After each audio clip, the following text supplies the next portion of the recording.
Okey, mungkin kita boleh ni lah, boleh mulalah tu. Assalamualaikum. Saya mula ya. Okey, Sebelum tu boleh saya tahu, boleh dengar ke suara saya? clear. Okey.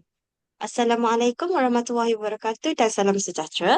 Alhamdulillah Waalaikumsalam. bertemu lagi kita dalam podcast Buah Bicara OSHEME Anjuran Mizan Enterprise. Terima kasih kepada semua yang bersama kami pada malam ini melalui aplikasi Zoom. Kebiasaannya, kita bersiaran setiap hari Rabu malam. Namun, minggu ini kita adakan sesi khas pada hari Isnin kerana hari Rabu dijangka merupakan malam pertama Ramadan.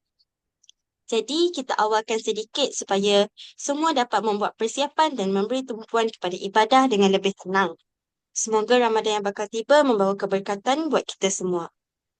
Untuk malam ini, kita bawakan topik yang sangat penting dan dekat dengan kerja harian kita iaitu ergonomics and manual handling. Cara kita duduk, mengangkat dan mengendalikan beban jika tidak betul boleh memberi kesan jangka panjang kepada kesihatan. Baik, untuk sesi malam ini kita bersama Encik Hazman Ikhwan Muhammad Sabri iaitu pengurus HSE Pangkalan Bekalan dan Perundangan di Velesto Energy Berhad. Beliau mempunyai hampir 21 tahun pengalaman dalam bidang HSE, memiliki master dalam OSH and Risk Management dan kini sedang menyambung pengajian di peringkat PhD. Antara kepakaran beliau termasuk sebagai industrial speaker, accredited trainer, lead auditor dan ergonomis. InsyaAllah kita akan dapat banyak perkongsian yang bermanfaat pada malam ini. Sesi ini akan dikendalikan oleh moderator kita, Encik Nur Wahid Kemon, yang mempunyai lebih 32 tahun pengalaman dalam pembangunan dan pelaksanaan HSE Management System, termasuk sektor onshore dan offshore. Beliau juga berpengalaman membantu dalam pelbagai kontraktor dalam pembangunan HSEMS serta menjalankan audit HSE khususnya dalam industri minyak dan gas. Tanpa melengahkan masa, saya menjemput Encik Nur Wahid Kemon untuk memulakan sesi pada malam ini. Dipersilakan. Okey, terima kasih admin. Assalamualaikum dan selamat malam semua kepada peserta-peserta peserta podcast Bicara OSH pada malam ini. Selamat datang saya ucapkan, dan malam ni kita berbesar hati mendapat seorang speaker yang akan membawakan tajuk yang tidak kurang pentingnya dalam praktis sebagai praktikal field practitioner OSH ni. Tajuk yang akan dibawakan adalah berkaitan dengan manual handling dan ergonomik ataupun pengendalian manual dan ergonomik jadi malam ni kita ada speaker daripada Velesto Berhad, Encik Hazman Ikhwan, dan beliau telah mendalami pengetahuan uh, dan juga pengalaman dalam bidang ergonomik ini, ya. Dan apa yang saya rasa semua tahu, apa yang kita katakan ergonomik itu adalah uh, keadaan di tempat kerja yang mana kita akan menggunakan fizikal kita, maknanya kita punya diri kita lah untuk mengangkat, menolak, menarik dan sebagainya lah dalam aktiviti seharian kerja. Dan mungkin yang tidak ada lagi pengetahuan yang lebih mendalam tentang ergonomik. Jadi Encik Hazman Ikhwan akan dapat menerangkanlah dengan lebih lanjut lagi. Mungkin ada setengah aktiviti yang kadang kita tak sedar. Maknanya ergonomik ini kebanyakan kita melihat secara physical aspect kan. Mungkin ada juga ergonomik yang melibatkan mental juga. Itu mungkin nanti Encik Hazman Ikhwan akan terangkan lah. Jadi pengenalan telah dibuat tadi Encik Azman Ikhwan daripada Velesto Berhad speaker kita malam ni, dan saya percaya uh, dengan pengalaman dan juga pengetahuan dan juga segala apa yang dipelajari dalam bidang uh, ergonomik ini atau tajuk yang berkaitan dengan ergonomik ini, Encik Hazman Ikhwan akan dapat menerangkanlah.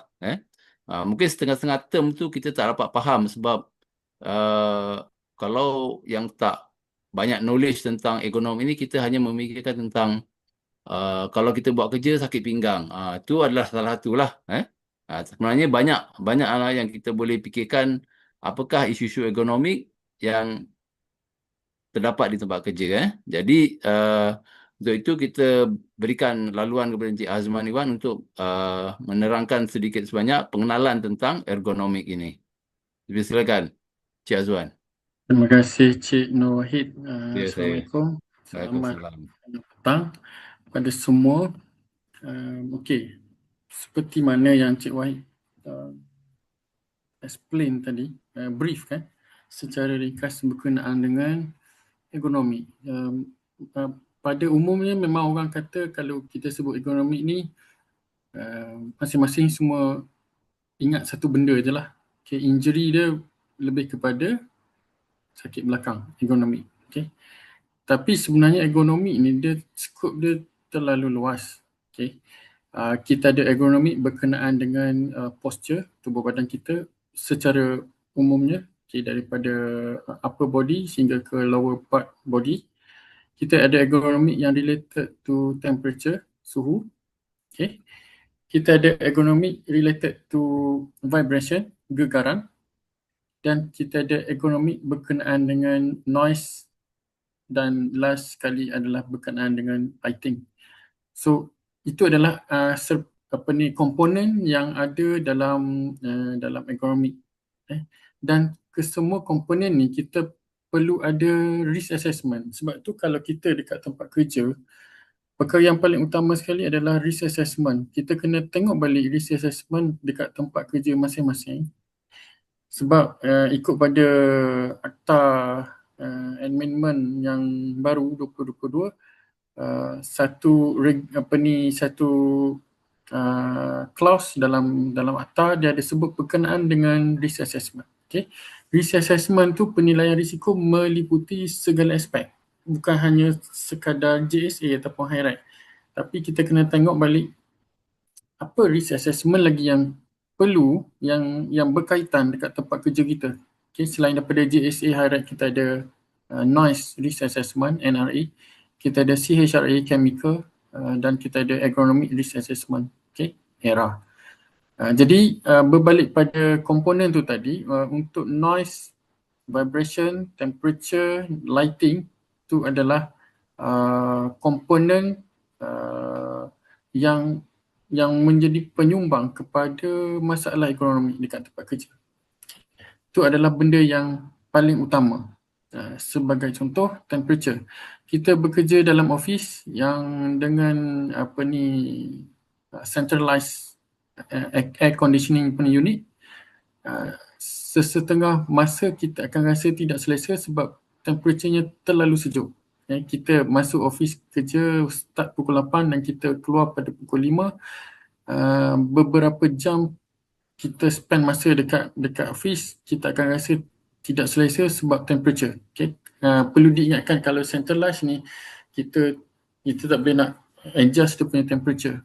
Sama macam dekat hotel lah. Kadang-kadang kalau siapa perasan lah, siapa yang selalu outstation pergi hotel, dalam bilik kita tak boleh nak control dia punya temperature.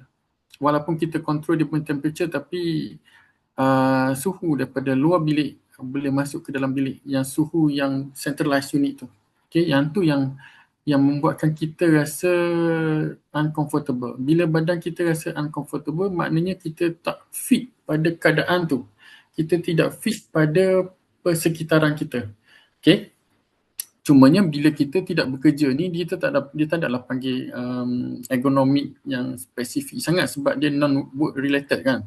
Jadi bila kita spend masa dengan temperature yang sejuk, low temperature, badan kita akan cepat lesu, okay, kita akan cepat rasa mengantuk, dan kita punya body kita tak boleh nak fokus lah pada kerja kita.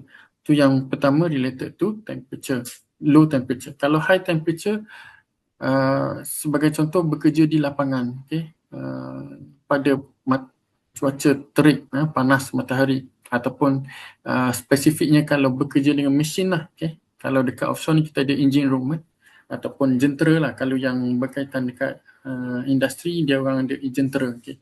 So that jentera akan produce heat, okay, haba. Itu pun akan menjadi satu penyumbang kepada masalah agronomi.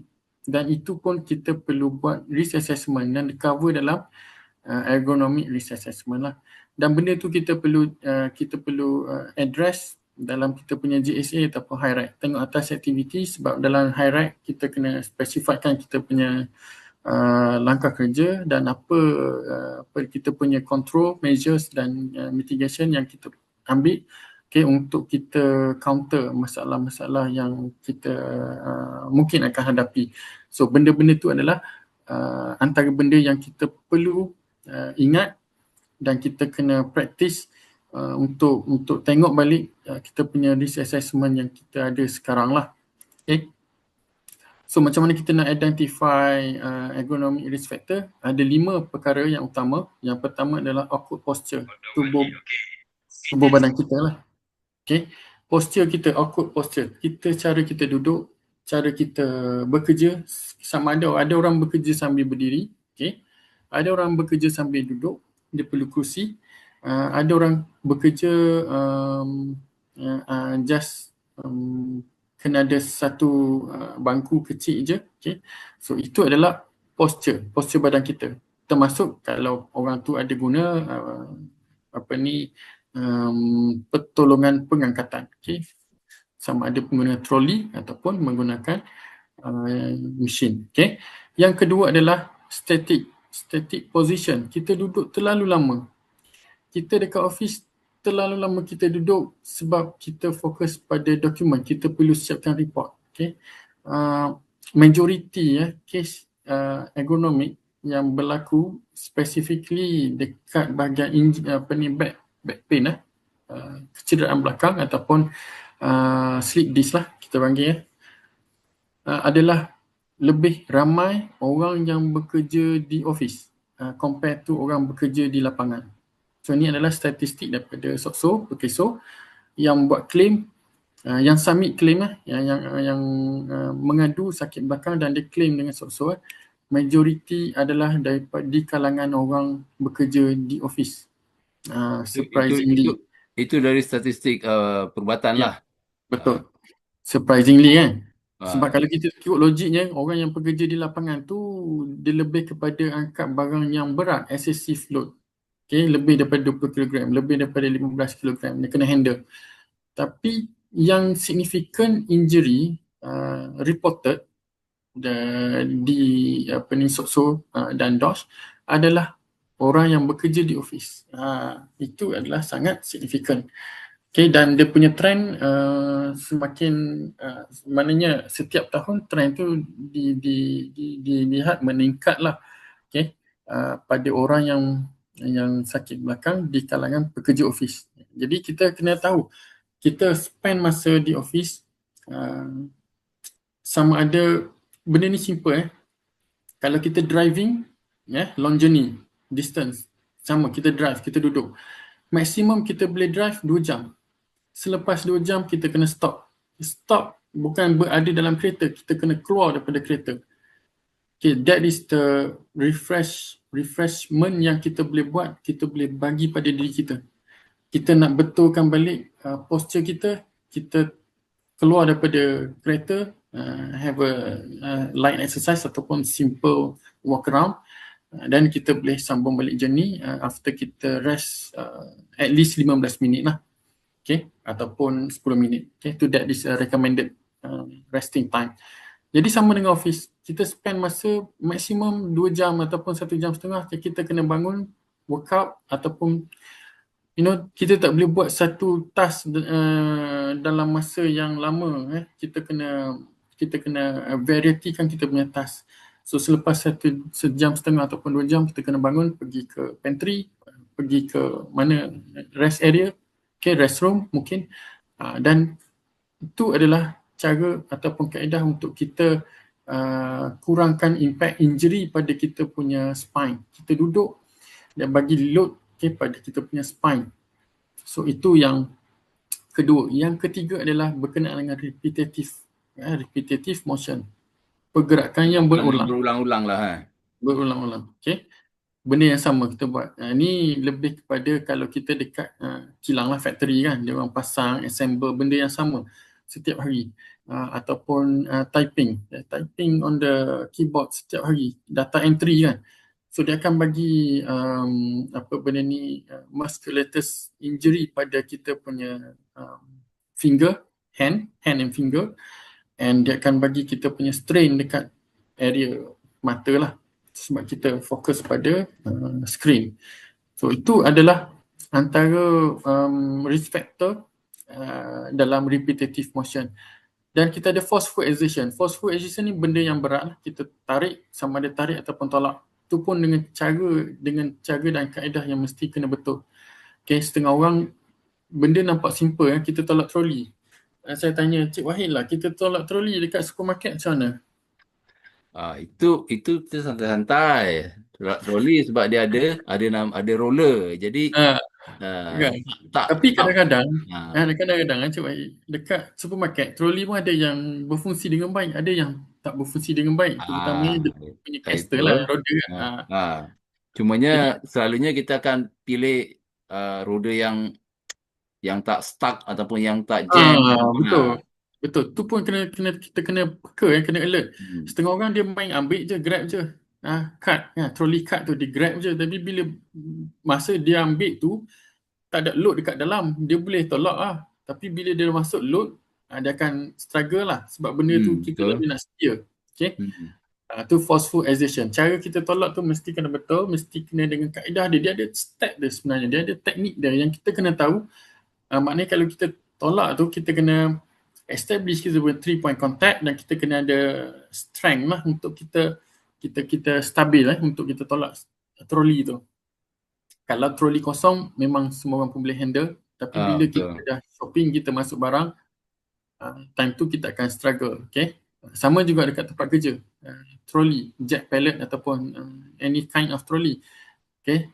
Kalau tempat tu narrow, so macam mana kita nak buat? Sama ada kita perlu tarik ataupun kita kena tolak. Okay. Kan, kalau kita tolak, memang kita akan nampak apa hazard yang ada dekat depan lah. Kan, kita boleh screen kan. Tapi perlu diingatkan, barang yang kita letak atas troli tu jangan terlalu tinggi sampai block kita punya view untuk tengok depan. Okay. Dan benda tu, load yang kita bawa tu mesti kena secure. Dia tidak akan berlaku any potential drop object. Okay, setengah orang dia shortcut, dia nak kerja mudah, dia bawa barang, dia stack banyak kotak. Okay. Dan benda tu akan jadi another incident lah, might be happen kalau benda tu drop object. Dia boleh jadi property damage, dan dia boleh jadi injury pada orang lain lah. So kalau benda macam tu, kita kena tahu cara handle, sama ada kita tarik ataupun kita tolak. Kalau kita dah secure barang tu, dah block kita punya view, kita kena tarik. So kaedah tarik pun sama, kita tak boleh tarik secara mengundur, kita kena tarik dengan cara kita moving forward lah. Faham tak? Dia punya, macam mana saya nak menggambarkan tu, boleh faham tak? Ada orang tarik dia berjalan mengundur ke belakang kan, itu cara tu tak betul. Boleh dapat tak gambaran tu macam mana? Boleh imagine tak? Tarik secara mengundur, tu bahaya kan? Sebab kita tak nampak apa potential hazard yang ada dekat belakang. So kita tarik, kita kena facing arah kita jalan tu. Okey, Cik Azwan kan, banyak contoh tadi dah banyak contoh aktiviti tempat kerja tu yang menarik, menolak, mengangkat, apa lagi duduk lama. Tapi itu maknanya semua orang dah kenal pastilah, ataupun dah tahu bahawa itu dah jadi macam norm kata. Jadi apa yang berlaku tu mungkin ramai pekerja di level pekerja lah, sebab mengangkat yang berat-berat tu mungkin banyak yang level pekerja, dan kemungkinan disebabkan secara fizikal body build tu dia kuat. Jadi bila dia mengangkat tu tak rasa apa-apa. Jadi adakah pekerja tu, yalah, dia tak rasa apa-apa, dia rasa masih badan masih lagi segar bugar, muda, dan setakat angkat 20 kilo tu okey lagi. Even kalau nak angkat simen yang 50 kilo satu beg pun okey lagi. Cuba kita tengok macam keadaan orang yang pergi ke gym lah kan. Yang setiap malam pergi gym, Tapi se- benda ni mungkin dia tak rasa ada kesan, tapi kesedaran tu sama ada dia tahu tak tahu, kita tak tanya, kita tak boleh tahu, melainkan kalau dia tahu kesan dia bukan pada umur yang muda tapi bila dah umur tua, betul tak? Dan Betul. kita dah aging, barulah kesan daripada angkat berat-berat ataupun yang menolak, menarik tu, dia ada efek dekat kita punya bahagian-bahagian badan tertentu lah. Macam kita cakap tadi, tulang belakang, mungkin Hmm. dekat bahu, mungkin dekat pinggang, kat mana-mana lah. Sebab dia akan ada tadi panggil apa? Exertion tu kan? Betul. Ah, Forceful exertion. Okay. Forceful exertion. So kalau contoh macam Cik Wahid kata tadi, gym Hmm. orang yang bodybuilder kan. Ah, So dia memang purposely untuk dia train diri dia untuk angkat that such load lah. Tapi hmm, balik pada fundamental, kita punya capability berbeza. Setiap orang kita punya capability tak sama terhad kan. lah kan? Ya, ada limitation dia, ada limitation. Tapi average uh, untuk kita average kita boleh angkat tak lebih daripada 20 kilogram lah. Okay, untuk satu orang. Dan yang terakhir adalah contact stress. Contact stress ni semua tempat lah, sama ada kita pegang ataupun kita handle, terutamanya untuk hand tools lah. Okay, antara satu lagi ergonomik risk factor yang ramai orang nampak benda ni simple tapi dia orang fikir benda ni tak ada signifikasi pada diri masing-masing. Okay, saya bagi contoh satu keadaan, kita turun tangga. Contoh yang paling klasik, kita turun tangga. Ada banyak ergonomic risk factor dekat tangga tu sendiri kita turun. Setiap tempat kita pergi ada tangga, kan? Kat rumah kita ada tangga. Staircase yang bukan tangga ladder, bukan step ladder. Bukan step ladder, tangga rumah 2 tingkat, tangga. Rumah apartment ada tangga, kondo. Office kita ada tangga, kan? Mana lagi? Kita pergi kedai-kadang ada tangga. Okay? Kedai RM2 ada tangga kan? Dia tak pakai eskalator, kedai RM2. Semua kena naik tangga lah. Ya, ya. Okay? Eco shop tu. Jadi tangga tu ergonomik, dia design tangga tu dengan handrail dan step yang kita kena langkah. Okay? Jadi untuk kita, sebelum kita naik tangga dan sama ada kita naik ataupun turun, kita kena tahu yang pertama adalah maintain 3 point contact. Okay? Ada orang dia tak pegang pun handrail. Dia handrail tu dia adakan handrail tu bukan saya saja, bukan purposely dia buat. Benda tu memang ada tujuan untuk kita guna. Dan setiap masa kita kena pegang handrail, hold the handrail.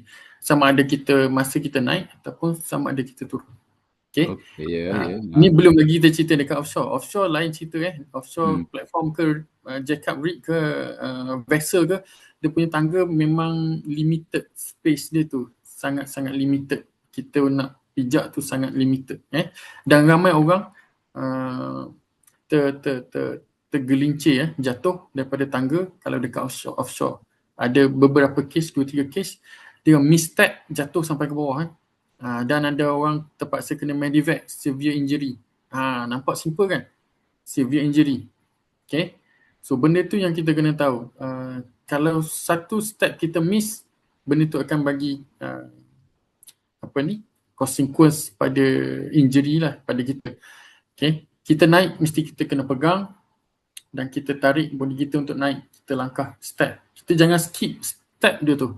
Jangan satu step pun kita skip. Ada orang dia normalize kan, dia lari naik tangga. Ada orang lari naik tangga. Ada orang lompat naik tangga. Ada orang skip step tangga. Kan? So bila dia buat macam tu, satu, posture badan dia akan bagi impact pada diri dia. Okay? Sebab dia bukan dalam keadaan yang not natural posture dia naik tangga. Yang kedua, high potentially dia boleh jadi slip fall. Okay? So masa kita naik mesti kita kena tarik badan kita naik. Masa kita turun pun kita kena pegang handrail tu. Tapi masalah dia, ramai orang dia tak tahu macam mana cara pegang masa turun tangga. Okay? Imagine tangga, handrail kita pegang dari atas kalau kita naik. Kalau kita turun, kita kena pegang hand rate tu dari bawah. Sebab apa? Sebab badan kita kena control kita punya load yang turun. Masa naik kita tarik load, masa turun kita kena control load supaya badan kita tak jatuh. So kita kena pegang dari bawah. Kalau kita pegang dari atas, okay, anything happen, badan kita tetap akan jatuh. Kita misstep, jatuh terus. Kalau kita pegang dari bawah, hand rate, kita masih lagi boleh handle badan kita daripada kita jatuh. Mungkin So, mungkin kalau keadaan tangga tu yang saya perhatikan lah ramai, kebanyakan tu dia nak rushing. Ya, betul. Dia Ah, dah normalize kan, dia dah normalize. dia rushing whatever reason lah yang kita tak tahu, nak cepat mungkin yalah kalau slow nanti kan katalah nak keluar lunch kena lalu tangga kan lalu tangga kecemasan kan. Nak cepat lah. Kalau tunggu lift kan ramai. Ambil tangga kan. Lari lah. Jadi, betul. Ada efek juga Dan effect tu memang the biggest hazard dalam ergonomi tangga. Okay. Ramai orang dapat severe injury just hanya naik dan turun tangga. Dia tak buat kerja naik dan turun tangga. So that is most hazardous area kalau dekat office ataupun kat mana-mana yang related to ergonomic. Okay. Kalau kita cakap dekat rumah tu mungkin tangga dia agak lebar kan. Tapi kalau di tempat kerja tu katalah dalam plan tangga dia selalunya dia tak besar. Paling lebar pun kalau kita nak memerlukan selalu 4 kaki to be comfortable kan. Minimum 4 kaki lebar. Tapi kalau yang tempat plan tu selalunya lebih-lebih pun 2 kaki setengah ke 3 kaki lah. Itu lagi-lagi kalau 2 orang bertembung, itu ada mungkin that is one of the issue lah yang kita boleh highlight lah kan. Ya. Ada juga praktis orang naik tangga dengan bawa barang. Kan? Itu satu lagi. Ya. Masalah lah, itu satu lagi masalah yang boleh mendatangkan masalah lah tu. Habit. Individual punya habit. Back to the base behavior. Okay. Kita kena tahu diri kita, siapa lagi yang nak jaga diri kita selain daripada kita sendiri kan. Dan kita ni semua dipertanggungjawabkan pada diri kita. Anything happen, injury, kita akan dipersoalkan di akhirat.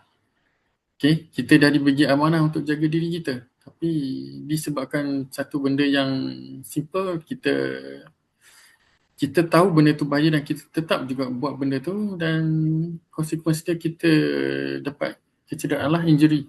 Okay? Jadi kita kena jagalah diri kita semua.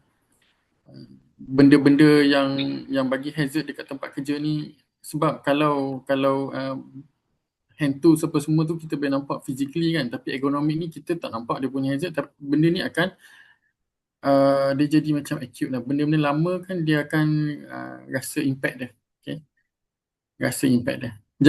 Satu lagi, jangan hanya dekat tempat kerja kita practice ergonomically, tapi bila balik balik office, kita dekat rumah, dekat mana-mana leisure time, kita skip apa yang kita tahu berkenaan dengan ergonomik. Ramainya macam gitu. Dia orang dah buat kerja-kerja dekat rumah, okay, non-work related. So dia pergi ke office, dia buat kerja dan dia bekerja dengan dekat tempat kerja tu lebih daripada 2-3 tahun dan dia baru rasa lengoh, sakit. Dan dia claim, ni daripada office ni, dia kerja dia ni, dia buat kerja ni.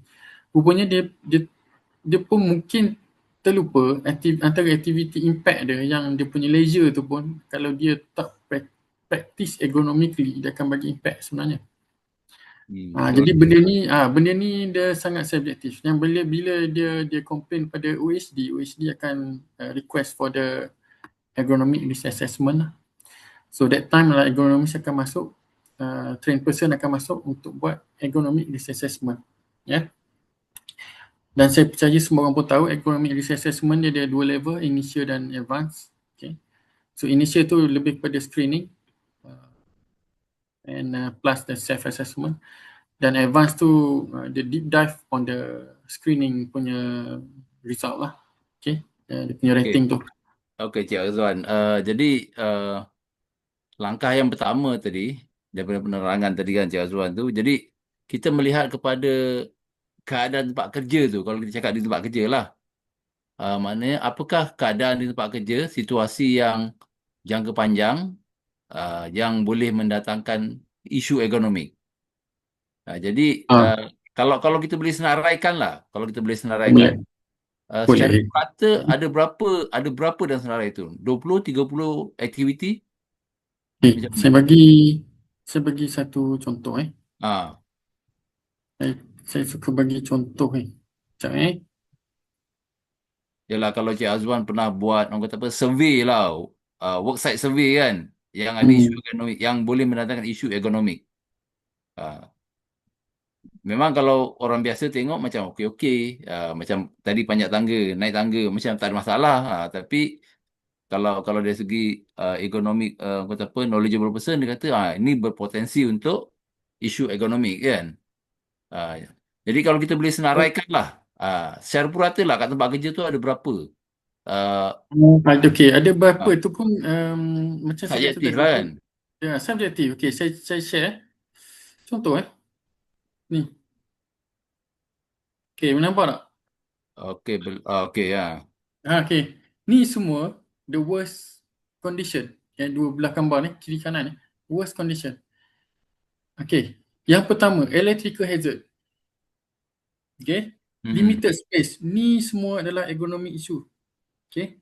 Dan ini adalah termasuk dalam ergonomic issue. Okey. Makan dan minum dekat tempat kerja, ergonomic issue, limited space, dia bekerja, nampak dia punya posture tidak betul, kerusi dia duduk tu pun tak betul, dia punya screen distance tak eye level, dia punya laptop bukan pada position yang sepatutnya untuk work desk. Okay, sepatutnya laptop ni kita kena ada macam docking station ataupun dia Yes, punya yes. stand. Okay. Docking there, yes, yes. So ni congest, limited space. Okay. Kalau gambar sebelah kanan ni, nampak unnecessary item dekat tempat kerja. Okay. Dia guna 3 screen, tapi 3 screen ni level yang berlainan. Okay. Dan dia punya working space pun limited. Dan banyak tempat yang saya pergi buat assessment, keadaan yang lebih kurang macam ni. Typical Malaysia kita lah kan. Kita typical Malaysia kan. Apa yang kita buat biasanya lah biasanya saya tak nak condemn mana-mana gender lelaki perempuan sama lah. Okay. Kita suka simpan barang-barang yang tak perlu sebenarnya. Okay. Contoh dekat tempat kerja, office, meja kita. Barang tu lama dah dekat atas meja tu, tak berusik dan tak digunakan, tapi masih kat situ. Okay. Nostalgic value lah tu. Sentimental value pun tak tahu lah kan. Ya. Lepas tu tak termasuk lagi kotak-kotak yang dekat bawah, file-file, timbunan kertas kat tepi, tak apa benda kertas tu. Okay. Itu antara penyumbang kepada ergonomi yang Ya, ya, akan ya. buat kita punya workstation tu lebih limited, makin limited lah. Congested. Selain congested lah kan. Kita kena tahu the green envelope area dekat meja kita. Barang yang kita langsung tidak guna, kita kena hapuskan. Tak boleh duduk atas meja, tak boleh ada atas meja. Okay. Dan termasuk dengan kita punya bekalan makanan ataupun water bottle. Kena tahu mana tempat untuk kita simpan.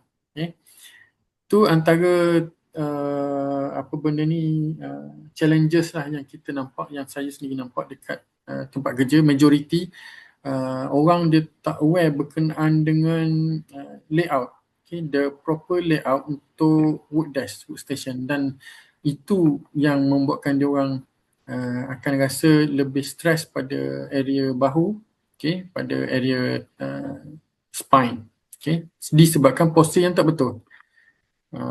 Kalau limited space, kita akan berada pada posture yang tak sebetulnya lah kan, sebab kita nak adjust diri kita dengan working space tu.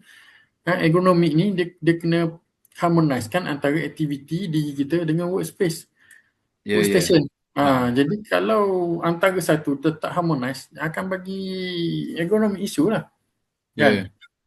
kan. Itu antara benda yang saya observe lah, dan kebanyakan tempat bila saya pergi buat assessment, antara recommendation dia kita minta revisit balik work desk, workstation, relocate balik apa yang tak sepatutnya, apa yang perlu ada dekat tempat kerja, dan kita kena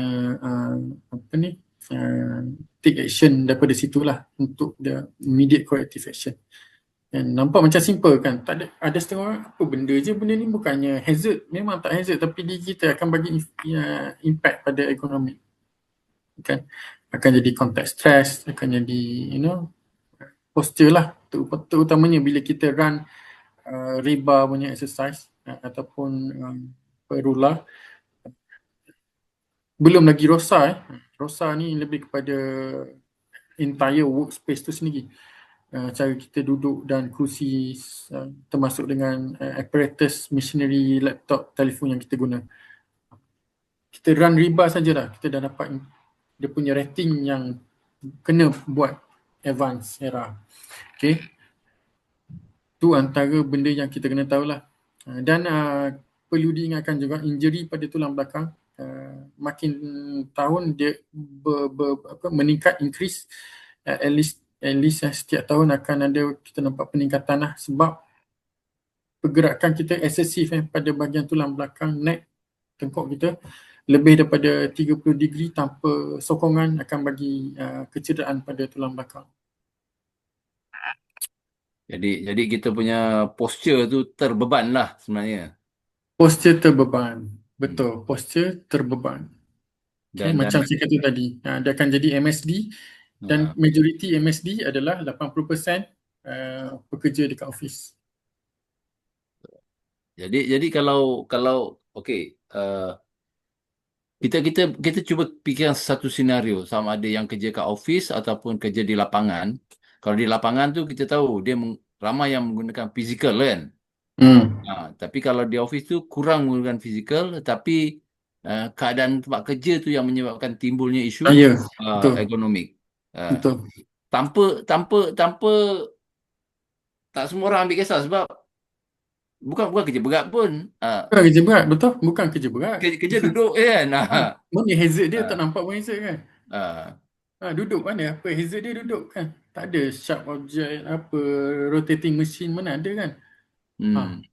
Jadi bila dia balik pada awareness lah. Bila proses penilaian risiko economic risk assessment ni, kalau kita bandingkan tempat kerja macam dalam pejabat dibandingkan dengan di lapangan, kebanyakan yang penilaian risiko tu kesan dia yang lebih teruk tu di mana? Di pejabat atau di lapangan? Di office. Di office. Itu di office. Majority lah. Majority office. Okey. Yalah, kadang-kadang kalau kita fikirkan, kenapa mesti kat office? Sebabnya tak ada yang berat, tak ada terdedah kepada hazard-hazard yang kat luar tu kan. Betul. Ini daripada penilaian yang saya buat lah, assessment yang saya buat. Dekat lapangan, dekat field, kita ada alat bantuan mengangkat. Kita ada mesin, kita ada jentera, kita ada crane, kita ada forklift, kita ada trolley. Okay. Itu antara benda ataupun sekarang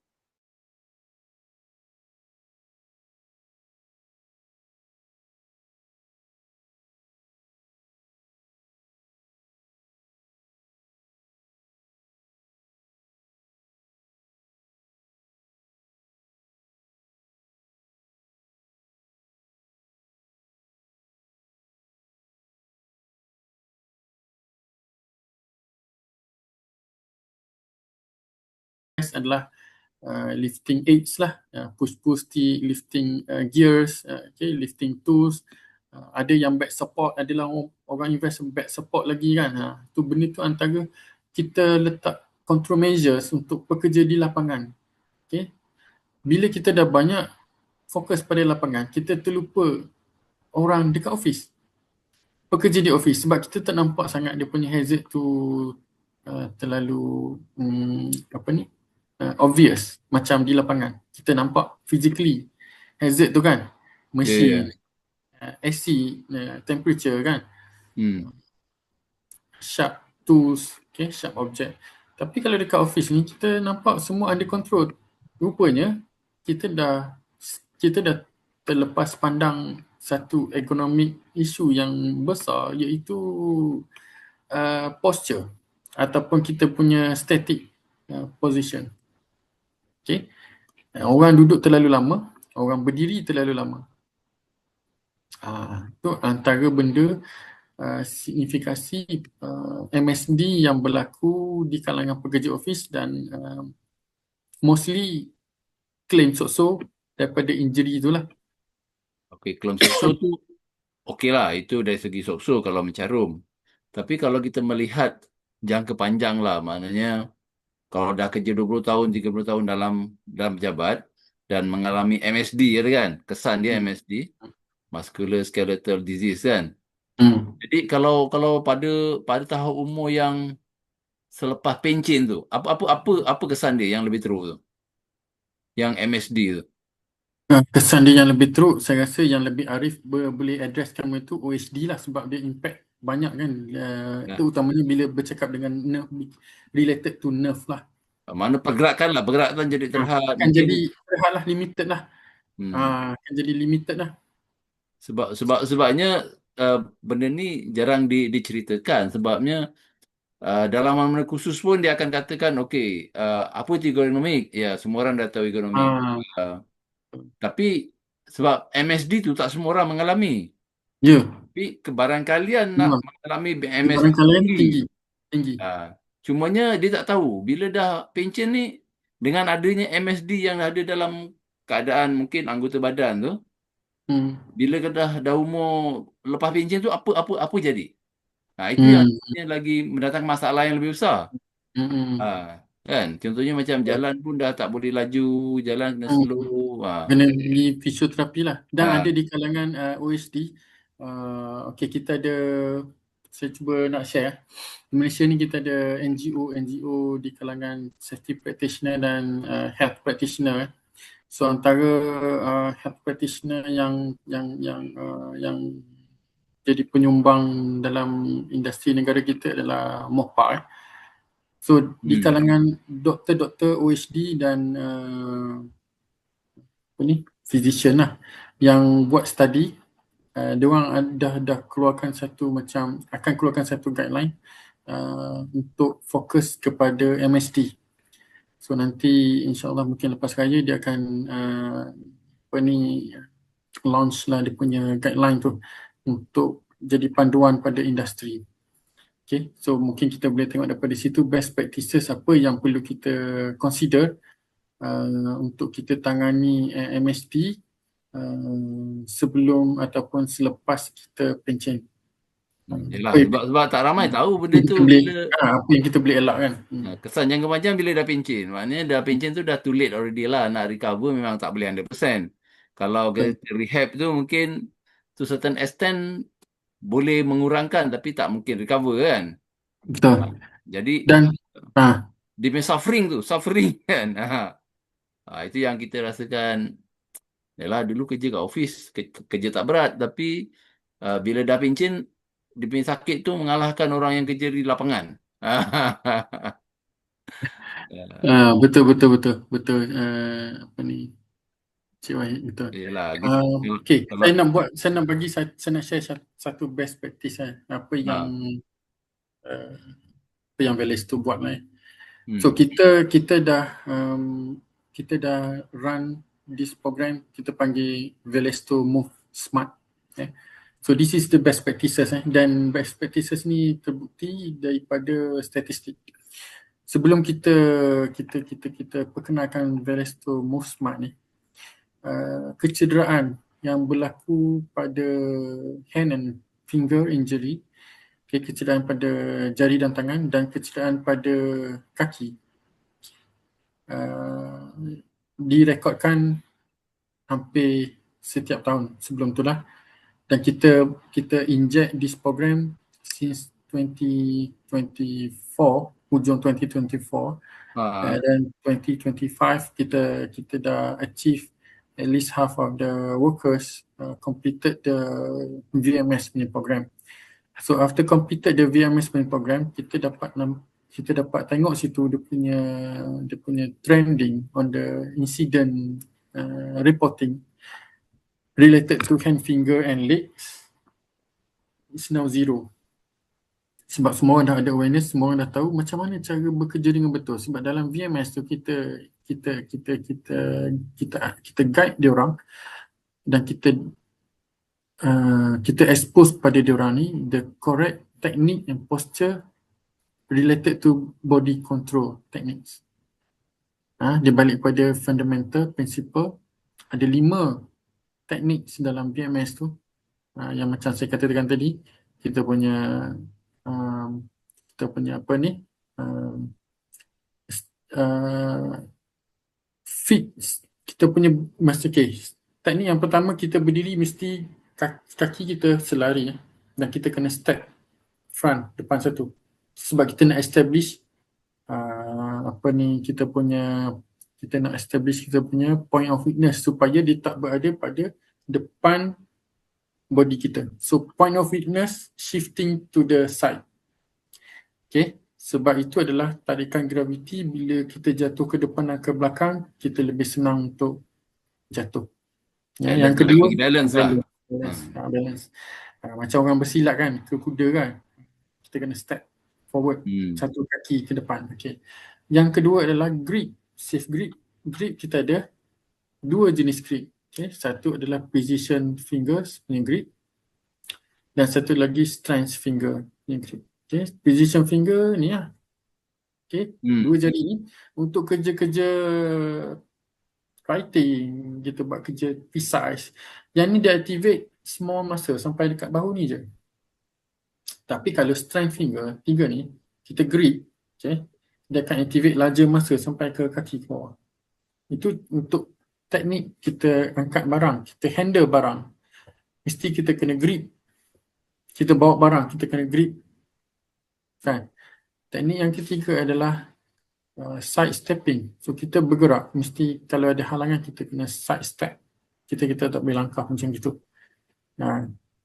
Yang keempat adalah safe control zone. Kita kontrol barang yang kita bawa tu. Lagi jauh barang yang kita bawa, lagi struggle untuk kita kontrol barang. Dia akan jadi lebih berat.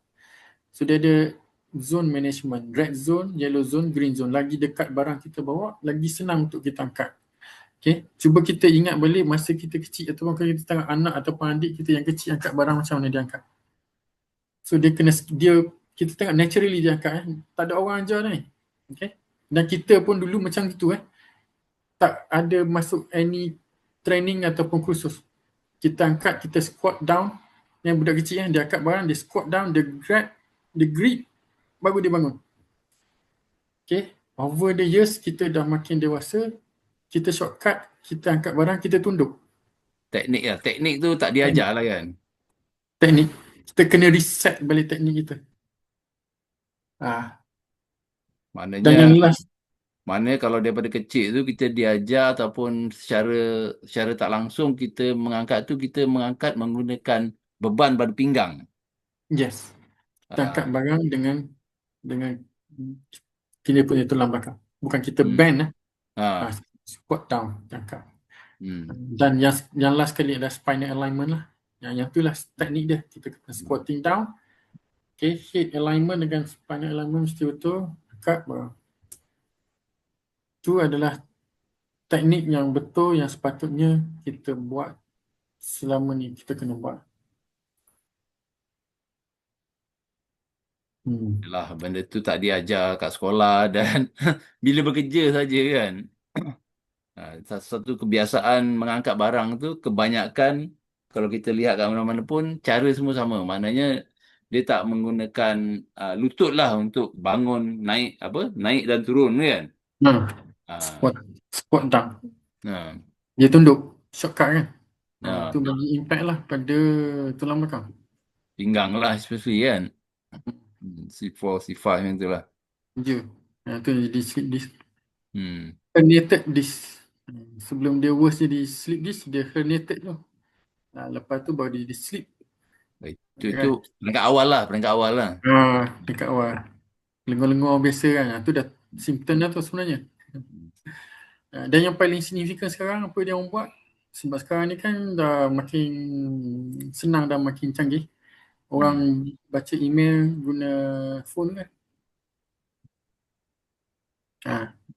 Pakai telefon, mobile phone. Ergonomi juga Cik Wahid, ergonomi paling Itu tinggi mobile phone tu. Ni yelah, kalau sudah cerita ni 3 hari tak habis. itu lama sangat 3 hari tu. Saya buat satu session specifically untuk mobile phone. Jadi manusia sekarang ni kan dah, kalau tanpa handphone tu dia dah sampai tahap kata apa, addicted lah, mesti nak kena pegang. Edited. Kan? Hmm. Jadi bukan Saya setakat sendiri tidur. pun. Kita sendiri semua kan tidur, tengok phone lagi, scroll lagi, baring, Ah, scroll. sebab tu saya tak pelik lah kalau bila saya ada baca laporan-laporan. Ada yang kalau yang suka guna handphone, yang suka hantar mesej lah, Lala dia punya apa, uh, ibu jari ni. Ibu jari tu ada mengalami masalah kan. Hmm. Tendinitis kan, dia trigger Yeah. finger, Ah, yang main game, trigger finger, gamers, semua tu. Dan bila kita tengok telefon kita tunduk, so load tu dah jadi kat belakang ni. Kita pegang satu sebelah tangan je. Kan? Yalah, itu Dia terlalu luas. dah banyak. Itu kalau kita nak katakan, sebab tu kalau kita nak ambil yang critical dulu lah, At least kesedaran yang lebih efek dia kepada kita punya apa, anggota badan yang penting. Macam tadi kita kenal pasti isu ergonomik yang ada kaitan dengan kita punya posture. Itu yang keutamaan lah saya rasa. Kan? Yang lain-lain tu mungkin selain dari posture, itu posture memang utama. Yang lain tu mungkin dari segi itu kena ada turutan dia lah, yang mana lebih Body lebih technique critical lah. Ah, Body technique. ah. Body technique. Jadi Sebab tu saya rasa itu memberi lebih ya terusan. Encik Asman, ada satu soalan. Okay. In your experience, how you come across CTS? How frequent and what is your statistic with your staff members? CTS is a screen, right? Carpal tunnel syndrome. Oh, sorry, carpal tunnel syndrome. CTS, Carpal tunnel syndrome, mostly yang bila I buat assessment tu adalah di kalangan pekerja office, ya. Pekerja office. Mouse handling lah. Mouse, yes. Mouse dengan typing lah. So bila I tengok balik dia punya workstation, penggunaan mouse kan dah fancy kan. Dia orang beli mouse yang fancy, yang kecil ya, sekecil tapak tangan ni, lagi kecil. Okay. Ada mouse yang flat. Okay. Yang fancy, yang jenis flat. So mouse tu adalah bagi impact pada dia punya finger, hand especially this area, CTS. And same goes to the typing. Kalau keyboard dia guna laptop. Okay, laptop ni kan dia ada palm rest. So dia orang banyak yang skip that area, the palm rest. So dia orang tak resting the palm betul-betul atas designated palm rest area. Okay. Itu pun bagi impact pada pengguna, user. So the best mouse, kalau boleh kita kena dapatkan mouse yang boleh fit dengan kita punya palm ni. Okay. Ataupun this is the design of the ergonomic mouse lah. You boleh nampak ke? I'm not sure you boleh nampak. Okay, this. Yeah, I have one. Okay. So that is the ergonomic compliance mouse lah. Dan untuk not related dengan mouse dengan keyboard je, kalau you punya seat pun tak betul, dia akan impact later on dekat you punya CTS. You punya ketinggian kerusi. Sebab nanti kalau you guna kerusi yang without adjustable, okay, dia bagi impact contact stress pada you punya sini CTS.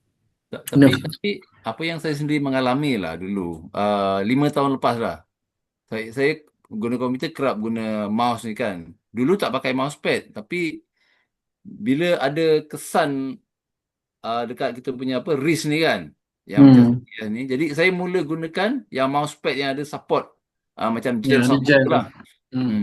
Jadi Tu pun bila dah boleh. pakai yang tu dia terus hilang, automatik hilang. Betul, betul. Jadi dulu kita tak suka benda tu, bila dah pakai, bila dah sakit baru pakai, dan pakai sekarang dah hilang. Jadi saya rasa benda tu yalah memang ada dijual, tapi masalah orang tak suka nak pakai yang tu, macam Ya, dia ah, limited kan ruang kan. Dia kena ah, dah duduk atas mousepad tu. Tu hmm. boleh membantu lah sebab kita punya area sini, pump ni, kalau kita kata contact stress tadi, kalau kita impact pada uh, uh, table Hard ujung surface. table, hard Ah. surface table lah, ujung table tu, dia akan impact, dia akan jadi makin pinch lah you punya nerve dan end up jadi CTS. Why I'm asking this question is I undergone this surgery, alternative syndrome. Oh ya ke? So Alamak. I know the suffering. That's why I just want to interest to know, because just now you are mentioning about office staffs are highly prone for because standing position. So how is the frequency of people getting CTS in your organization? The risk is second highest after body position for the CTS. Okay. Sebab majority dia orang spend time with the computer. Ada yang using the laptop dengan extension keyboard. Okay. Ada yang guna extension keyboard. Sebab laptop dia orang plug in dekat docking, so dia orang just using the extension keyboard. So that is also the correct method untuk kita nak mitigate ergonomic punya risk lah. Sebab kalau orang dia, kalau laptop you dah atas stand, tapi you still guna you punya keyboard dekat pada laptop on the stand tu, same back to square, dia akan bagi impact pada you punya ni, this area kan. So that's why kita perlu adakan external punya keyboard, so that kita boleh resting kita punya palm nicely, properly, correctly atas meja. Okay, Atas rest pad lah. Mr. Kana, if you can share how long you suffer from that CTS though, after using the mouse though? Okay, I can elaborate that. Say about after about using about 10 years, I started developing this pain. Then I went for steroid jabs. Thought that it will relieve me, but it recurrent. Then after about 5-6 months of suffering, I can't even brush tooth. That kind of pain. Very painful. Very painful. Then I decided for the surgery. So after surgery, also the doctor made a mistake. He didn't send me for physiotherapy. So I suffered nearly 1 year post-surgery. I'm a golfer. I play badminton. I can't swing. The moment my wrist moves a bit, it's like a shooting pain. But after that, the nerve pain. Yes. Because it's a pressure on the nerve, and they have to slit open and release the pressure. After that, I went for. That means you're using the mouse there. After 10 years, then you get the painful CTS infect lah. Exactly. Yeah. Okay. So much so now I started after the surgery. It's about 5 years already. I started using my left hand to use some mouse. So my mouse is a left-hand mouse, ergonomic mouse. Psychological feeling. Oh, you train your left hand lah now. Yes, now I'm very useful. I'm very familiar with my left hand. No problem. Okay. But still playing golf ke? Come again? Still playing golf lah now. Can that be avoided or not? Because you are dealing with using the laptop with the mouse kan. So how thing can be avoided? Is it first you must have that mouse pad there together with the support, the palm support lah. Correct. Yeah. In fact, because I was working for an American company, and my friend, 10 years ago, he said he sent me after the incident, he sent me this ergonomic mouse. So then at that time, recommended, they call it PUKE, but I couldn't purchase it here. So that is like a soft gel where you place it on your wrist and it Yes. moves. There's no pressure at all on your this thing. I cannot get it in Malaysia. I tried to ask my friend to send me also. He also forgot. Then I just left him like that. But after using my left hand with the support, and I'm very, very particular. As what Inche Hasman said, that your sitting position, your hands should be flat on the hand, not in an Yeah. angle. So there's the Yes. angle, especially edge of your table is Oh, sharp and okay, it gives okay, you okay, pressure. okay. Yes, yes. Tak. Kalau saya terus biadab dengan dia, kakak mungkin takkan suka saya lagi. Saya kena berlakon. Masakan Lloyd memang sedap betul kan? Jangan harap. Okay. Jadi, okay, ini siapa punya ni? I don't know who is that. Okay.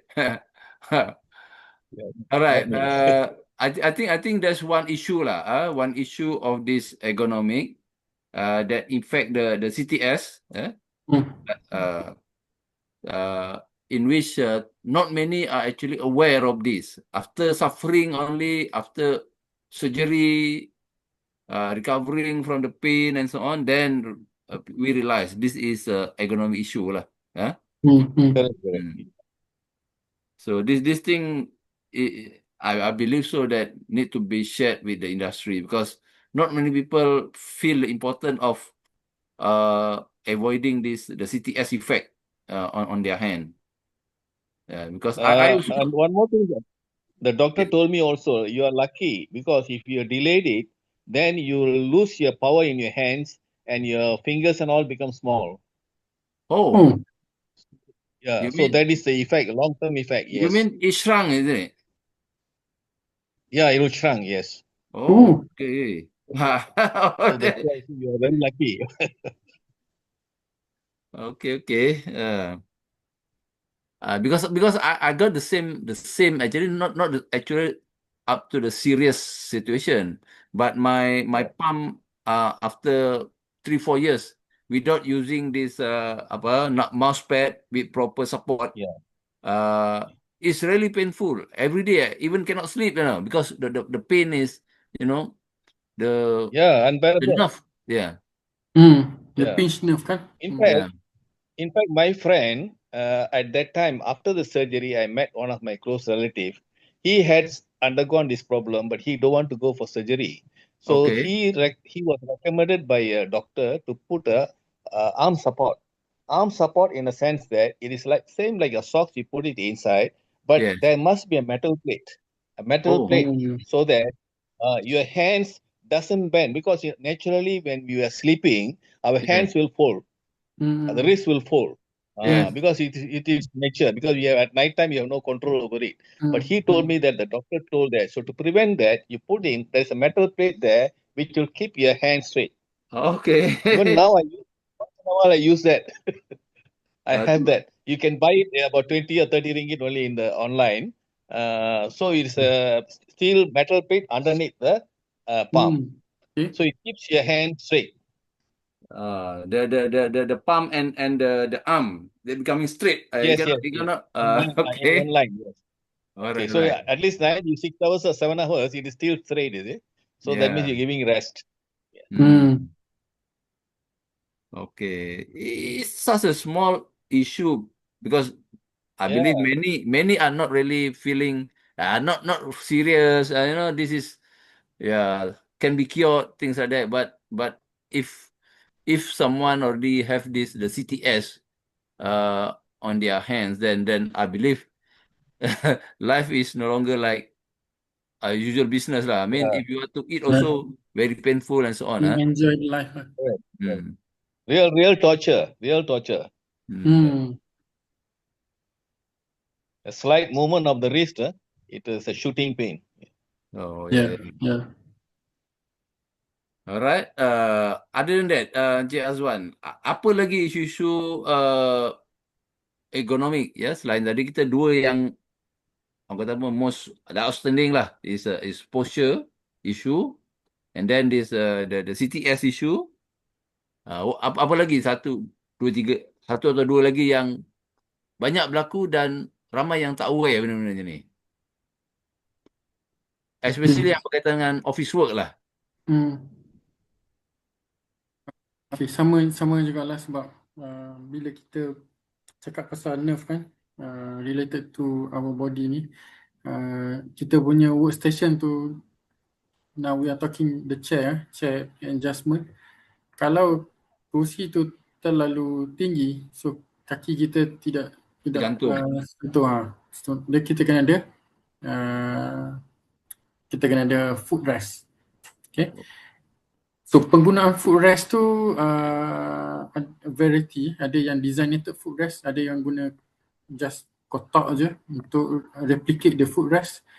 Any kind of apa benda ni, object yang dia boleh elevate dia punya foot lah.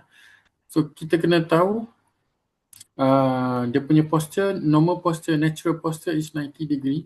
Okay, so kita kena make a contact with the floor dengan ground. Okay, for a 90 degree, dan kita kena sit upright straight. So benda tu akan bagi impact juga.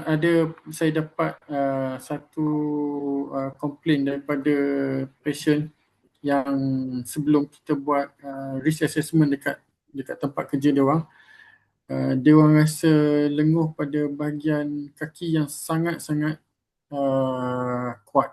Okay. So bila kita buat risk assessment, kita run the risk assessment, rupanya dia punya kerusi is not type of boleh adjust. Not adjustable lah. Not adjustable.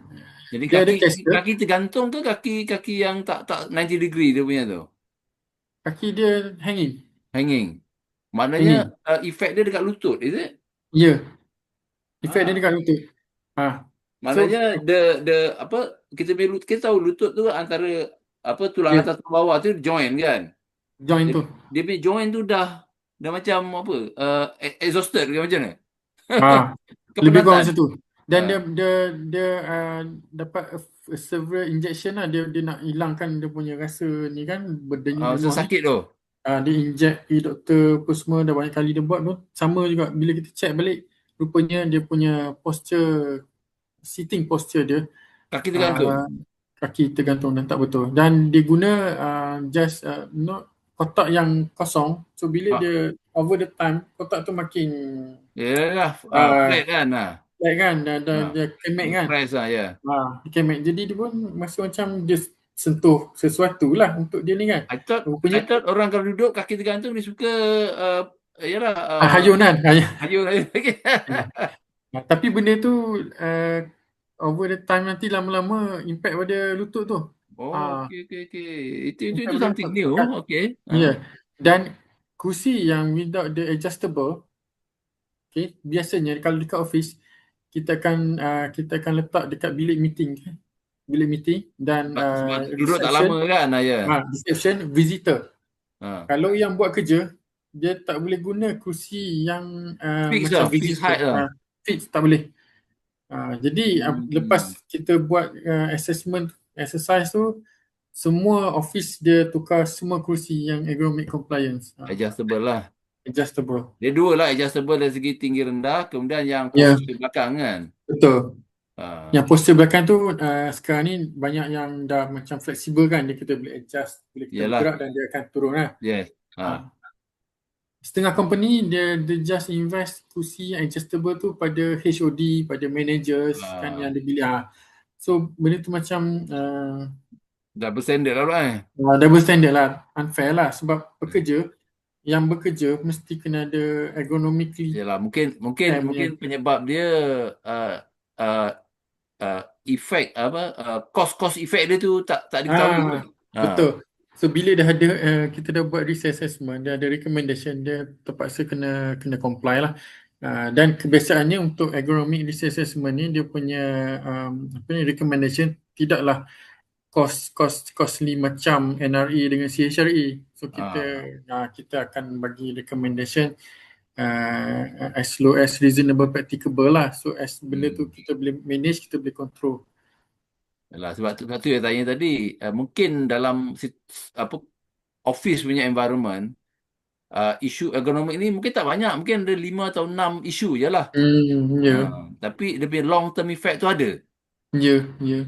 Contohnya tadi kalau kita cakap CTS, apa ni, posture belakang, Hmm. kemudian lutut pula, itu sesuatu yang kalau dah sampai tahap dia punya apa dia panggil nerve system tu dah affected, jadi benda tu tak boleh nak cure tu sebenarnya. Hmm. Ah, Dan ada satu unique case yang saya handle dalam assessment satu tempat ni. Dan pekerja ni dia mengadu sakit kepala yang terlalu kerap. macam migraine, is it? Macam migraine. Betul. So kita suspect because of the screen lah kan. Display unit kan. Screen display unit. Ataupun dia mengalami something yang berkaitan dengan kesihatan dia. Contohnya macam mungkin high kolesterol ataupun high tidak, tak ada. Daripada glucose ke? Daripada medical record semua okey, normal. Okay. Jadi bila dia dekat tempat kerja dia rasa macam migraine kan. Check dia punya height screen ketinggian screen dah eye level kan. Tengok dia punya screen pun normal screen macam orang lain kan. Rupanya apa impact dia adalah lighting. Dia punya okay. lighting factor. Glare and sometimes insufficient punya lighting. Office kan biasa dia pasang downlight apa semua kan. So dia just depends on the screen punya display tu nyala untuk dia buat kerja. So benda tu akan bagi impact pada mata lah, dia akan jadi strain dan dia akan bagi impact pada kita rasa macam migraine. Dia punya mungkin dia punya apa dia panggil artery system lah tu. Itu memang unik lah. Itu tidaklah sebanyak kes yang dilaporkan. Cuma nak share benda tu possibility boleh jadi kalau kita pencahayaan di tempat kerja kurang ataupun insufficient, dia bagi impact pada kita punya artery nerve yang akan bagi kita rasa macam migraine. Dia boleh jadi keadaan yang apa macam migraine lah, berdenyut macam Jangan sakit kepala kan. Dia tak terlalu terang sangat, brightness dia tak terlalu gloomy sangat, gelap. So, sebab tu kalau dalam lighting punya ergonomik kita measure pakai lux jarang orang buat lah sebab tak banyak orang buat assessment pakai lux lighting kan. So antara assessment yang kebanyakannya orang skip adalah lighting, vibration, temperature. So 3 benda tu tak semua tempat yang cover semua benda. Tuan Azman. Ya, Ji. Bila kita sebut pasal lighting ergonomik ni, saya ingat antara punca dia pasal lighting ni cuma ada guideline dia kan. So jadi betul. majikan dia macam lux lah, berapa lux kan. Dia kira apa kata inisiatif majikan sendiri lain dengan CHRA, NRA, dia ada regulation. Jadi memang dia buat survey betul-betul lah untuk atasi masalah tu tak? Setuju lah. Setuju. Okey, saya nak kongsi, sempat ada masa lagi tak? Nak kongsi ada. Satu isu yang saya rasa benda ni juga adalah menjadi suatu perkara yang banyak kes berlaku kerana berdasarkan daripada pakar yang sebutlah kena pada saya sendiri, dipanggil trigger finger. Okey. So bila saya kena yang tu tangan jari jari telunjuk dia nak bengkok, dia macam sakit lah apalah. Dan satu hari saya pergilah ke KMC jumpa pakar ortopedik dan doktor tu cakap, this is normal. This is normal for golfer dan juga long distance driver yang lama. So saya kata kelas yang long distance driver. Sebab saya memandu, yalah kita kerja projek kan, berulang kali, memang hampir 20 tahun lebih gitu. Dah kena dan dia jumpa, dia kata ini normal, dia kata dekat dia, boleh kata setiap hari ada satu kes. Dan dia buat operation, minor operation. Bila dah buat minor operation dah tak sakit, tapi side effect yang kena, bila saya bengkok ibu jari, kita bengkok ibu jari, jari telunjuk tak akan ikut bengkok. Kalau tangannya normal, cuba bengkokkan. Ibu jari bengkok, jari telunjuk tetap lurus, tak bengkok. Tapi bila dah kena benda operation, bengkok ibu jari, tangan kanan lah, bengkok ibu jari, jari telunjuk ikut bengkok. Saya pun tahan tak bagi bengkok, dia tetap membengkok. Itu kesan yang kena. Tapi sakit dah sakit lah selepas operation tu. Dan doktor kata that is normal dan ramai orang yang kena. Mungkin Oh, dia punya urat. golfer. Dia punya urat. Ada efek dekat dia punya urat ke tu? Agaknya. Dia kata majoriti kepada golfer dengan orang yang memandu jauh dalam tempoh masa yang lama, bertahun-tahun. Dua kes, dua isu tu dia kata. Oh.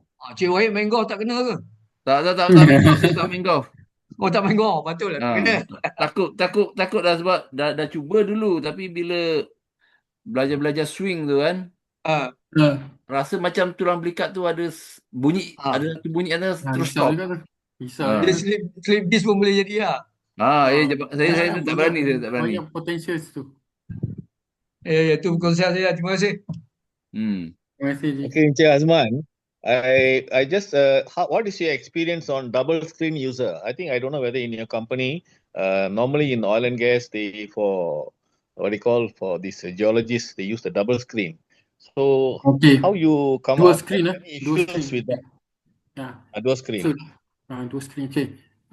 We are recommended to use a dual screen, Mr. Kana. Okay, mostly those yang preparing the tenders, the document, cross-checking procurement kan. So they need to use the dual screen. So we recommended to use a dual screen for those specific tasks lah. Long hours mana?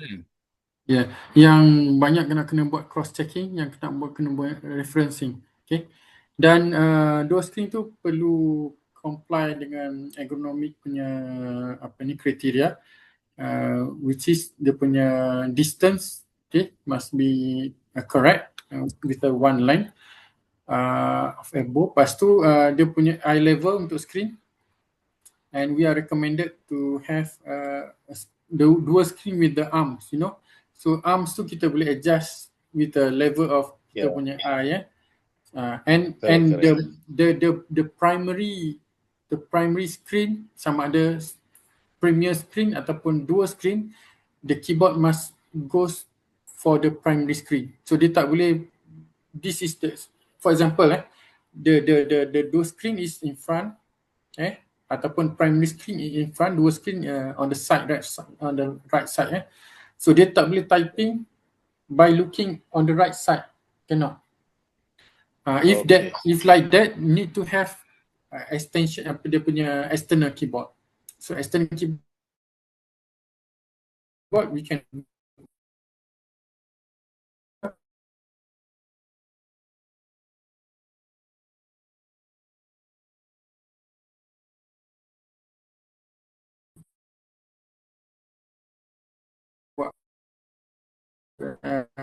checking ataupun nak kena buat referencing document, preparing a lot of document and tenders. So that is yang I buatlah assessment untuk this position. That one they prevent. So I had a lot of them. My geologists, all geologists, they use double screen. So we had a lot of problems with them. But later, why? After I think it's the position, as you say, your keyboard. Now what you're telling is that you see they are moving here and there. They are working. They can. Yeah. They're working the typing front, tapi looking at the right. Yeah, correct. Yeah. But anyway, I already left. I retired already from that. Okay, yang tu okay. Maknanya kalau dalam condition office tu, tadi kita dah cakap ada 3 isu. Mungkin another one is the need for double screen tu lah. Yeah. The dual screen. Ada orang bekerja triple screen. Yang tu jarang tu, melainkan tu kalau dekat stock market tu mungkin lah kan.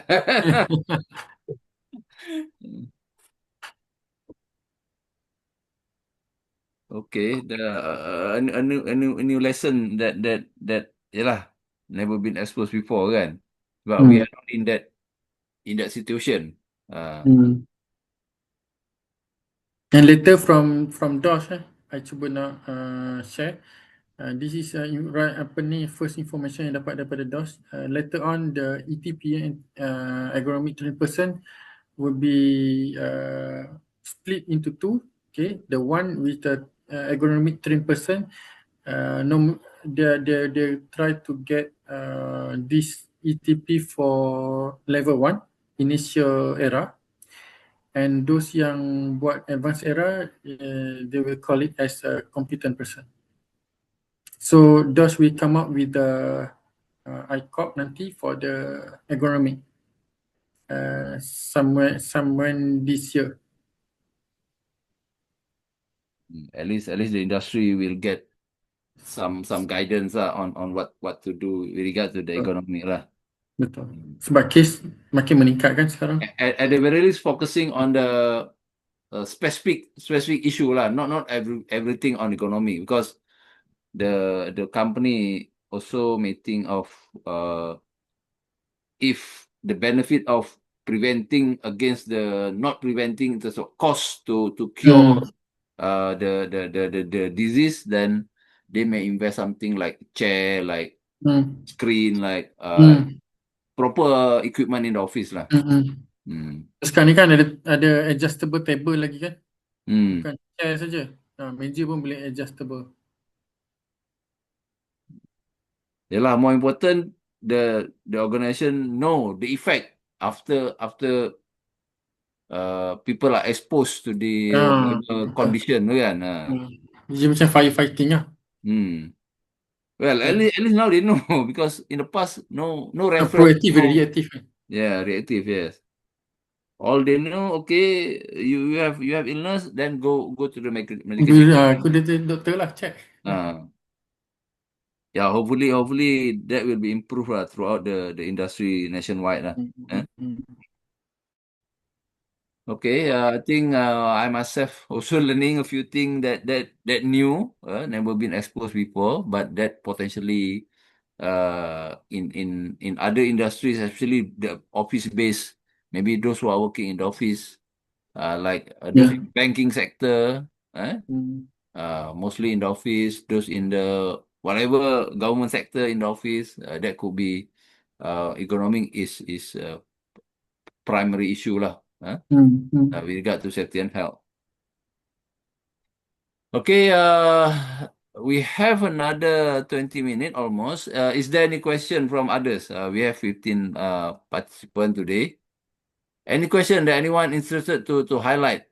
Maybe sharing the experience that some of you may have in the past years of working, be it in the office or be it in the field. Yeah.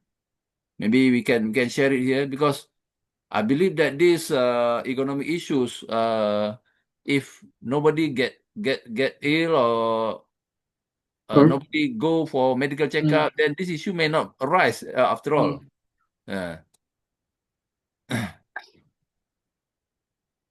Yes, anyone? We have less than 20 minutes that we can share, because I believe, Azwan, do you have any more to share? Nothing related to ergonomic, just a quick teaser for the April punya slot nanti. Okay. So that one is we talk about the OSHWA. It's a program, national program we just curated last year, collaborative with DOS. Okay, and Alhamdulillah we get all the buy-in from every state of pengarah DOS, and we're going to execute this program to across industry. Okay, so I think this is not something new for those who yang dah memang familiar dengan OSHWA. Okay, this is to strengthen the OSHWA actually. Okay, occupational safety and health workplace assessment. We are strengthening and we are guiding all the contractors, all the vendors, all the industry, how to to carry out to conduct the proper workplace assessment according to the DOS punya framework guideline lah.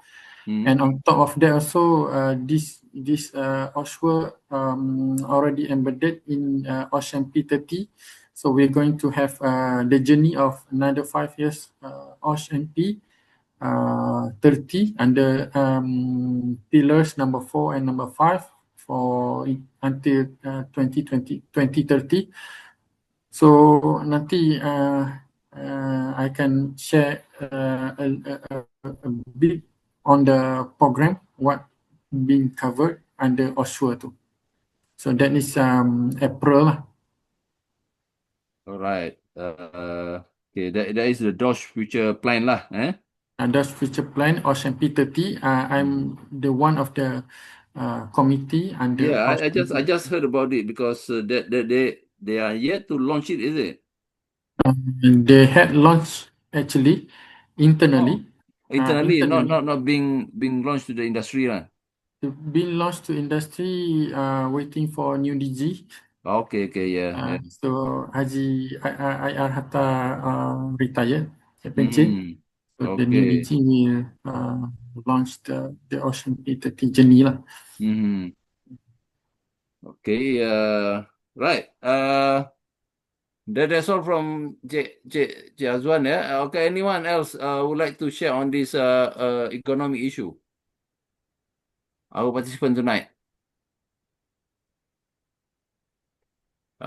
From myself, that I have seen people actually, especially in the field, in the construction industry, where most people are using their physical ability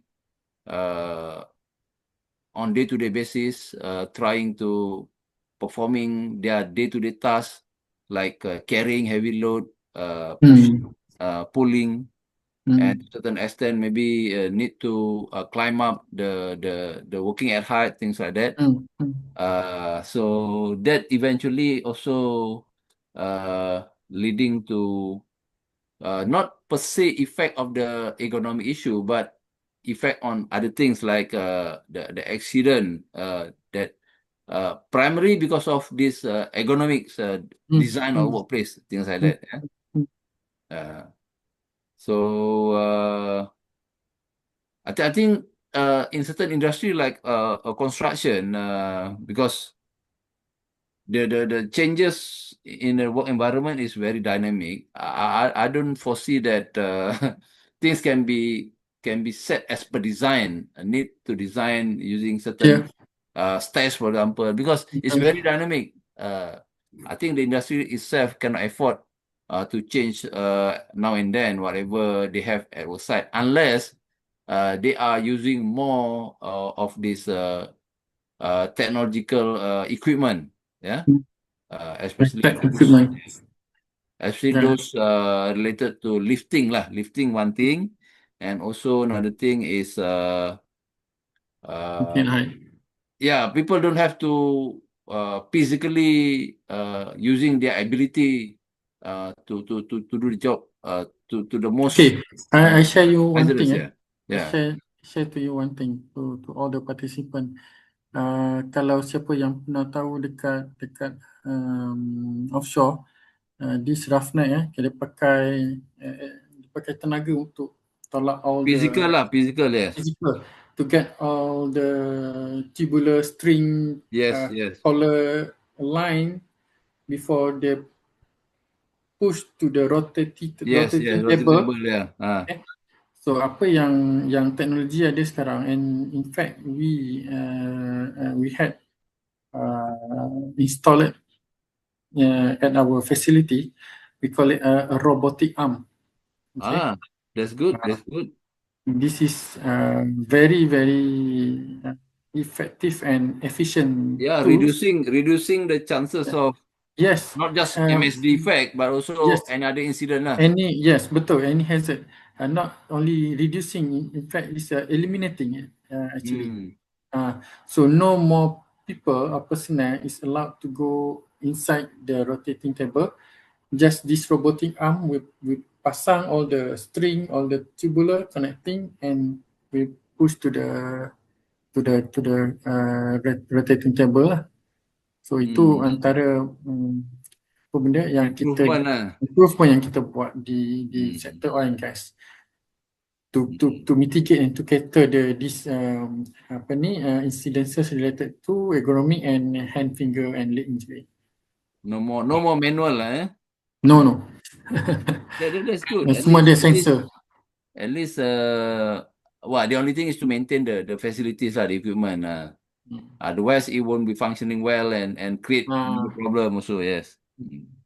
I think I've seen in the video that this in China nowadays, if we like to watch YouTube videos regarding to the usage of robotics. I think in China that has been used widely in many industries, not just automotive industry, but there are many, even in the production, even in the they use automation, everything automation. Betul. Automation. Yeah, automation and with the AI punya ni lah prediction, they can read all the pattern, so they can behave as it is. Yeah, that's why there are two benefit for that. First, less people getting injured. Secondly, their productivity is very high. I think that is very, very good. I believe that Malaysia also need to adapt this robotic plus whatever anything that can minimize injury or whatever can hurt the workers, and more so on the economic issue where if certain people don't have to carry heavy load by using specific equipment, that even better. So hopefully our industry can also adapt to what industry in China had been doing lah. So that would be giving more benefit to the workers, injury prevention and so whatever effect on the health effect on economics issue and so on. Less strain and sprain. Yes. Okay, all those participants, I think now almost 10:48. Yeah, we are coming to the end of this Bicara Osh for this week. So I think I don't have much to say unless Cik Azwan, you have something else to say. Nothing, just Jini Kuala kongsi Fachai and selamat berpuasa pada semua partisipan yang ada kat dalam ni lah. Okay, so saya rasa terima kasih banyaklah kepada partisipan yang sudi hadir malam ni, walaupun malam ni kita ada 15 partisipan. Hopefully whatever the information or whatever lesson learned that we share here that gives you some ideas, go back to your workplace and think about what the same incident or whatever illnesses that the workers are suffering that can be prevented, be it that you are here to learn something new and hopefully everybody benefited from this Bicara Osh tonight. Yes, I think I would like to. Wahid. Yeah. Sebelum Cik Wahid serah kepada admin, saya suka nak ucapkan banyak terima kasih kepada Tuan Hazman dan juga Tuan Wahid sendiri. Okay, Dan nak maklumkan kita akan berehat selama sebulan sempena Ramadan Karim 1447 dan juga minggu pertama Hari Raya Puasa. Dan kita akan bersama kembali insyaAllah pada 1 April dengan speakernya Dr. T yang membawa tajuk How Leaders Respond Matters. Dan moderatornya insyaAllah akan diapakan oleh Dr. Dizul. Itu saja, saya serah kembali kepada Tuan Wahid. Terima kasih. Assalamualaikum dan Happy Chinese New Year pada semua. Okey, jadi terima kasih Cik Azizan. Okey, walaupun tak ramai partisipan malam ni, tapi saya rasa banyaklah saya belajar benda baru berkaitan dengan ekonomik ni. It's not something yang boleh dapat hari-hari. So hopefully I also will do something about it. And kepada yang lain-lain so harapnya learn something lah. So itu saja yang saya nak bicarakan. Saya rasa kita serahkan kepada admin lah untuk penutupan. Admin? Baiklah, rasanya itu sahaja untuk sesi kita pada malam ini. Terima kasih yang tidak terhingga kepada speaker kita, Encik Hazman, atas perkongsian yang sangat bermanfaat dan menarik. Dan juga saya ingin mengucapkan terima kasih kepada moderator iaitu Encik Nur Wahid kerana telah mengendalikan sesi dengan begitu baik dan lancar sekali. Terima kasih juga kepada semua peserta yang setia bersama kami dari awal hingga ke akhir. Sokongan anda semua amat kami hargai. InsyaAllah, podcast Bual Bicara Osh E&E akan berehat sepanjang bulan Ramadan dan akan kembali bersiaran selepas Hari Raya Aidilfitri nanti. Jadi, jangan ke mana-mana, stay tune untuk episod-episod seterusnya yang lebih menarik. Di kesempatan ini, kami ingin mengucapkan selamat menyambut Ramadan, selamat bercuti dan juga kongsi pacai kepada yang meraihkan. Jaga diri, jaga kesihatan dan seperti biasa, jangan lupa stay safe. Assalamualaikum warahmatullahi wabarakatuh dan jumpa lagi selepas beraya. Waalaikumsalam. Terima kasih banyak. Waalaikumsalam warahmatullahi. Terima kasih semua. Ya, Terima kasih. sama. Terima kasih Cik Wahid. Ya, okey, boleh nanti jumpa lagi. InsyaAllah, insyaAllah.